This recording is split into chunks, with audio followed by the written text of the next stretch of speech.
আসসালামু আলাইকুম। আপনার উপর শান্তি বর্ষিত হোক। প্রিয় সত্যান্বেষী, খতমে জামালির সত্য ও সুন্দরের ভুবনে স্বাগতম। আসলে জীবনকে সুন্দর করার জন্য প্রয়োজন কোরআনের জ্ঞান। আল্লাহ নিজেই বলেছেন, আমি কোরআনকে খুব সহজ করে দিয়েছি যাতে করে তোমরা এর শিক্ষা মনে রাখতে পারো। হে মানুষ, তুমি কি এর শিক্ষা হৃদয়ে ধারণ করবে না? সূরা কামারের 17, 22, 32 ও 40 নম্বর আয়াতে 4 বার আল্লাহ এই একই কথা বলেছেন। আসুন আমরা কোরআনের শিক্ষাকে হৃদয়ে ধারণ করার জন্যে পুরোপুরি মনোনিবেশ করি। আর এ প্রয়াসে আমি শহীদ আল বুখারী মহাজাতক আপনার সাথে রয়েছি। হালকাভাবে চোখ বন্ধ করুন, নাক দিয়ে লম্বা দম নিন, ধীরে ধীরে মুখ দিয়ে দম ছাড়ুন।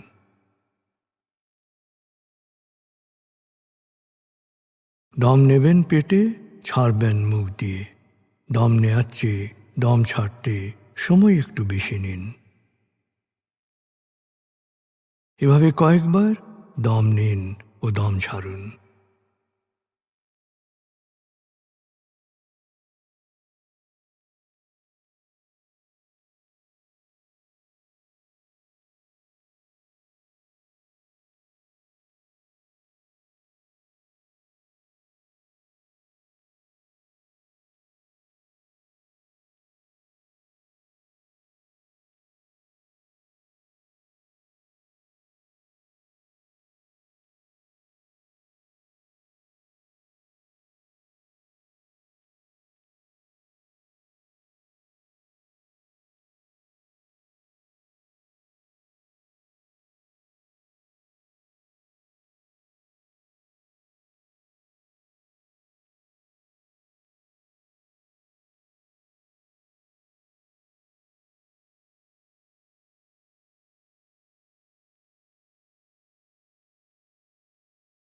এবার দম স্বাভাবিক হতে দিন।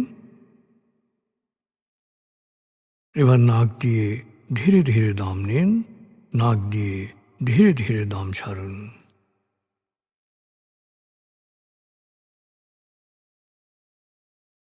এভাবে কয়েকবার দম নিন, দম ছাড়ুন।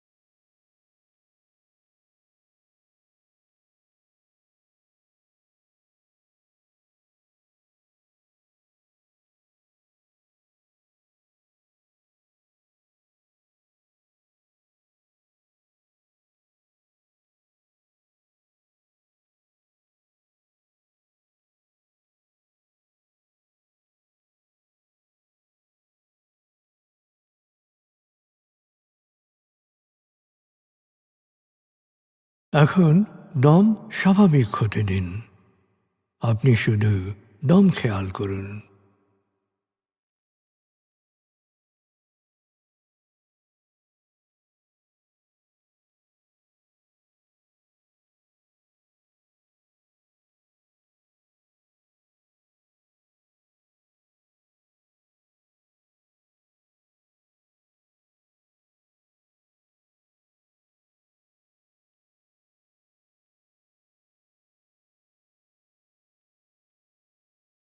প্রিয় সত্যান্বেষী, এবার আমরা ডুবে যাব সূরা ফাতিহার তেলাওয়াত ও মর্মবাণীতে। 1, সূরা ফাতিহা। أعوذ بالله من الشيطان الرجيم. بسم الله الرحمن الرحيم. الحمد لله رب العالمين. الرحمن الرحيم مالك يوم الدين إياك نعبد وإياك نستعين اهدنا الصراط المستقيم صراط الذين أنعمت عليهم غير المغضوب عليهم ولا الضالين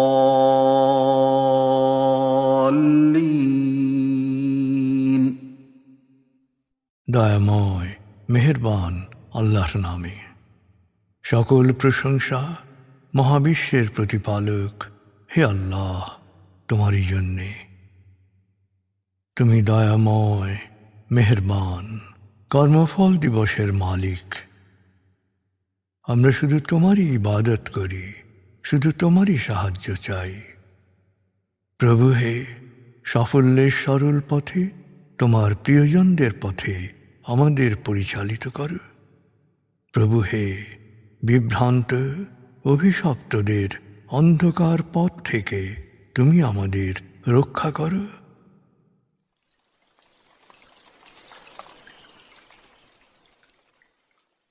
ভাব ৪৯। প্রিয় সত্যান্বেষী, ভাব ৪৮ আয়াতগুচ্ছে আমরা শুনেছি সদ্ব্যবহার, দান, ভালো কাজ ও নামাজ প্রসঙ্গে। ভাব ৪৯ আমরা শুনব সূরা নিসা ৪৭ থেকে ৫৯ আয়াতের তেলাওয়াত ও মর্মবাণী। এই আয়াতগুচ্ছে ন্যায় বিচার, আল্লাহ, তার রসূল ও প্রাজ্ঞ নেতার আনুগত্য করার নির্দেশ দেওয়া হয়েছে। ৪ সূরা নিসা। বিসমিল্লাহির রহমানির রহিম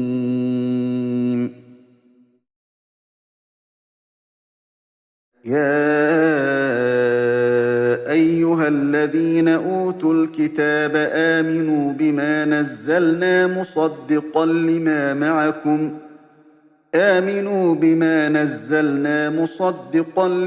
معكم من قبل أن نطمس وجوها فنردها على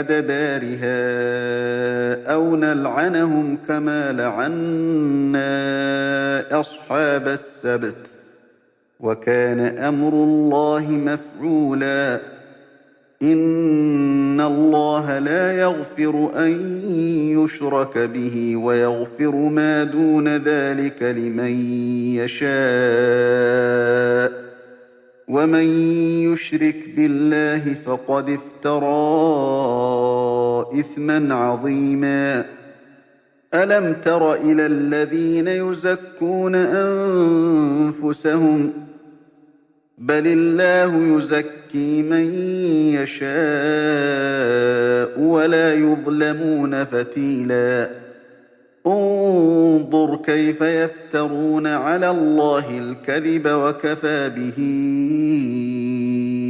إثما مبينا ألم تر إلى الذين أوتوا نصيبا من الكتاب يؤمنون بالجبت والطاغوت ويقولون للذين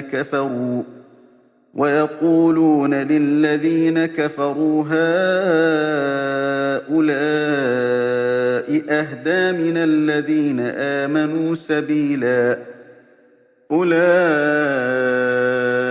الذين لعنهم الله ومن يلعن الله فلن تجد له نصيرا أم لهم نصيب من الملك فإذا لا يؤتون الناس نقيرا أم يحسدون الناس على ما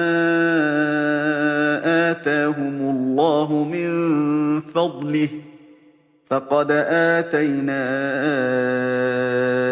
آل إبراهيم الكتاب والحكمة وآتيناهم ملكا عظيما فمنهم من آمن به ومنهم من صد عنه وكفى بجهنم سعيرا إن الذين كفروا بآياتنا سوف نصليهم نارا كلما نضجت جلودهم بدلناهم جلودا غيرها ليذوقوا العذاب إن الله كان عزيزا حكيما والذين آمنوا وعملوا الصالحات سندخلهم جنات تجري من تحتها الأنهار خالدين فيها أبدا لهم فيها أزواج مطهرة وندخلهم ظلا ظليلا إن الله يأمركم أن تؤدوا الأمانات إلى أهلها وإذا حكمتم بين الناس أن تحكموا بالعدل إن الله نعم يعظكم به إن الله كان سميعا بصيرا يا أيها الذين آمنوا أطيعوا الله وأطيعوا الرسول وأولي الأمر منكم فإن تنازعتم في شيء فردوه إلى الله والرسول إن كنتم تؤمنون بالله واليوم الآخر ذلك خير وأحسن تأويلا দয়াময় মেহেরবান আল্লাহর নামে। হে কিতাবীরা, যা কিছু আমি নাযিল করেছি তাতে বিশ্বাস স্থাপন করো। এ কিতাব তো তোমাদের কিতাবেরই সত্যায়ন করে। যেদিন আমি চেহারা বিকৃত করে পেছন দিকে ঘুরিয়ে দেব অথবা শনিবারওয়ালাদের মতো লানত করব, সেদিন আসার আগেই বিশ্বাস স্থাপন করো। মনে রেখো, আল্লাহর আদেশ কার্যকর হবেই। আল্লাহ তার সাথে শরিক করার মতো অপরাধ ক্ষমা করেন না। এছাড়া অন্যান্য অপরাধের জন্যে যাকে ইচ্ছা ক্ষমা করেন। আল্লাহর সাথে যে শরিক করে সে মহাপাপ করে। তুমি কি তাদের দেখনি যারা নিজেদের পবিত্রতার গৌরব করে? পবিত্রতা ও শুদ্ধি তো আল্লাহর দান। তিনি যাকে ইচ্ছা তা দান করেন, কিন্তু কারো উপরই বিন্দু পরিমাণ অবিচার করেন না। দেখো, ওরা নিজেদের মিথ্যা কথাগুলোই কিভাবে আল্লাহর কথা বলে চালিয়ে দিচ্ছে। প্রকাশ্য পাপ হিসেবে এটাই যথেষ্ট। তুমি কি তাদের দেখনি যাদের কিতাবের একটি অংশ দেয়া হয়েছিল, অথচ এখন মূর্তি ও অপশক্তিকে বিশ্বাস করছে আর বলছে বিশ্বাসীদের চেয়ে সত্য অস্বীকারীদের পথই উত্তম। আল্লাহ ওদের লানত করেছেন, আর আল্লাহ যাদের লানত করেন তুমি তাদের কোনো সাহায্যকারী খুঁজে পাবে না। আল্লাহর সাম্রাজ্যের কোনো অংশের ওপর কি ওদের কোনো অধিকার রয়েছে? যদি থাকত তবে ওরা তো তিল পরিমাণ কিছু কাউকে দিত না। তবে কি আল্লাহ মানুষকে নিজ অনুগ্রহে যা যা দিয়েছেন তা নিয়ে ওরা ঈর্ষা করে? আমি তো ইব্রাহিমের বংশধরদেরও কিতাব ও হিকমা দিয়েছিলাম এবং তাদের দান করেছিলাম বিশাল রাজ্য। তারপর তাদের মধ্যে কেউ কেউ কিতাবে বিশ্বাস করেছিল, কেউ কেউ মুখ ফিরিয়ে নিয়েছিল।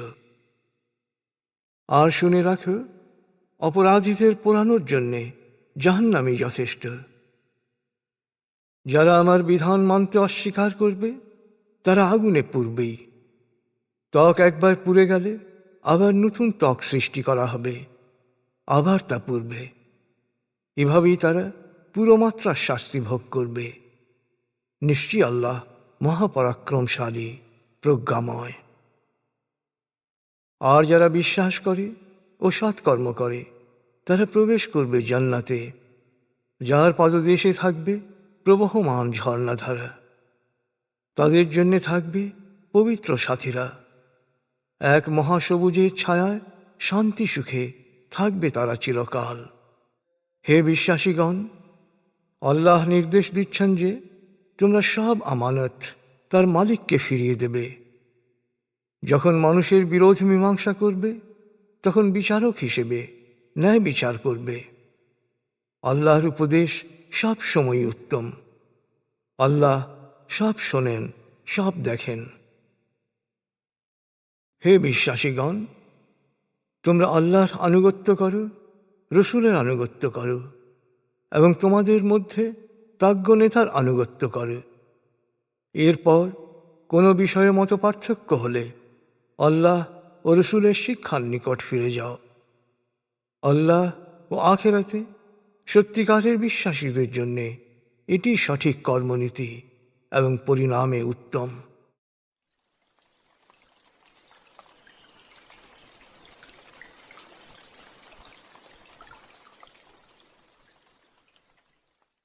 প্রিয় সত্যান্বেষী, আজকের আয়াতগুচ্ছ থেকে একটি পয়েন্ট নিয়ে ভাবুন যা আপনি অনুসরণ করার চেষ্টা করবেন। ভাবনাটা হতে পারে, আপনি কি আল্লাহ, তার রসুল এবং প্রাজ্ঞ নেতার আনুগত্য করার আন্তরিকভাবে চেষ্টা করেন?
প্রিয় সত্যান্বেষী, কোরআনের মূল শিক্ষা শুকরিয়া ও দোয়া। প্রভু আপনাকে যা দিয়েছেন সেই জন্যে বারবার কৃতজ্ঞতা প্রকাশ করুন, তাকে হৃদয়ের গভীরে স্মরণ করুন।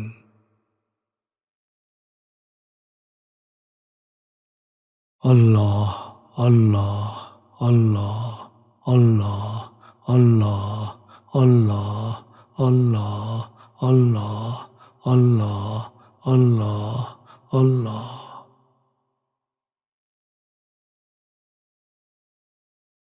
আস্তাগফিরুল্লাহ আস্তাগফিরুল্লাহ আস্তাগফিরুল্লাহ আস্তাগফিরুল্লাহ আস্তাগফিরুল্লাহ আস্তাগফিরুল্লাহ আস্তাগফিরুল্লাহ আস্তাগফিরুল্লাহ আস্তাগফিরুল্লাহ আস্তাগফিরুল্লাহ আস্তাগফিরুল্লাহ।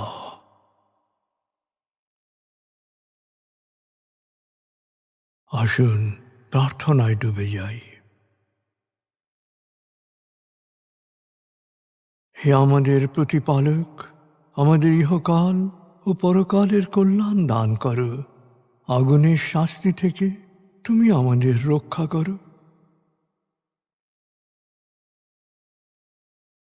হে আল্লাহ, পানাহ দাও ভয় ভীতি আতঙ্ক থেকে, অশান্তির আগুন থেকে, অস্থিরতা হতাশা পেরেশানি থেকে, দুঃখ কষ্ট থেকে, ঋণ ও কুফরি থেকে, অভাব আসক্তি ও নেতিবাচকতা থেকে।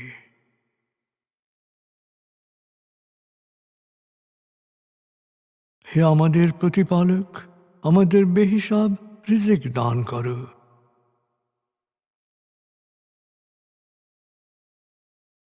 হে নিরাময়কারী, আমাকে পরিপূর্ণ নিরাময় ও সুস্বাস্থ্য দান করো।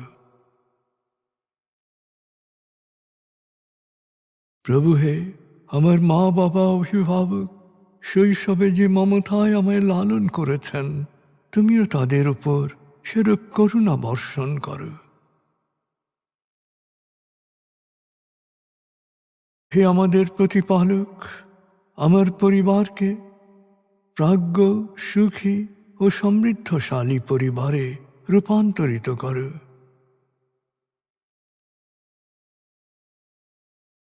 হে করুণাময়, আমাদের কোয়ান্টাম ফাউন্ডেশনকে, আমাদের সংঘকে তুমি কবুল করো। সংঘের প্রতিটি কাজে প্রবৃদ্ধি দান করো। সংঘের সবার উপর তোমার রহমত ও করুণা বর্ষণ করো।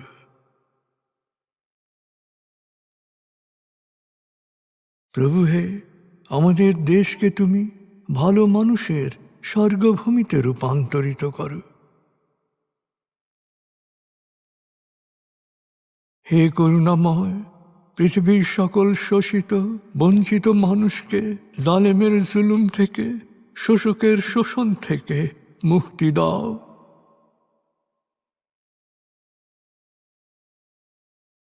প্রভু হে, ভালো ভাবা, ভালো বলা, ভালো করা ও ভালো থাকার অফুরন্ত শক্তি আমাকে দাও। আমি যেন সব সময় নিজের ও অন্যের যত্ন নিতে পারি। প্রভু হে, আমাকে বিশ্বাসী সৎকর্মশীল সংঘবদ্ধ মানুষ হিসেবে মৃত্যু দান করো।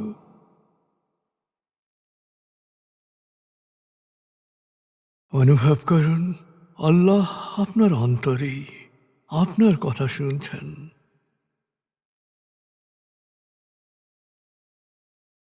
আল্লাহ আল্লাহ আল্লাহ আল্লাহ আল্লাহ বলতে বলতে মনের সকল আকুতি তাঁর কাছে পেশ করুন।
এবার মনে মনে বলুন, দয়াময় তুমি মহান, সর্বশক্তিমান, আমি তোমারই দাস, আমি তোমাতেই সমর্পিত। দয়াময় তুমি মহান, সর্বশক্তিমান, আমি তোমারই দাস, আমি তোমাতেই সমর্পিত। দয়াময় তুমি মহান, সর্বশক্তিমান, আমি তোমারই দাস, আমি তোমাতেই সমর্পিত।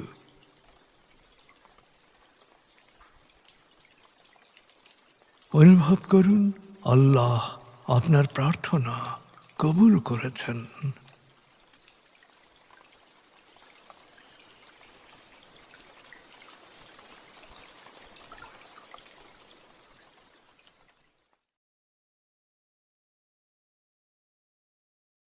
এবার লম্বা দম নিন, 0 থেকে 7 গণনা করে স্বাভাবিক জাগ্রত অবস্থায় চলে আসুন। আপনার জীবন সুন্দর হোক, সফল হোক। খুদা হাফিজ। আসসালামু আলাইকুম। আপনার উপর শান্তি বর্ষিত হোক।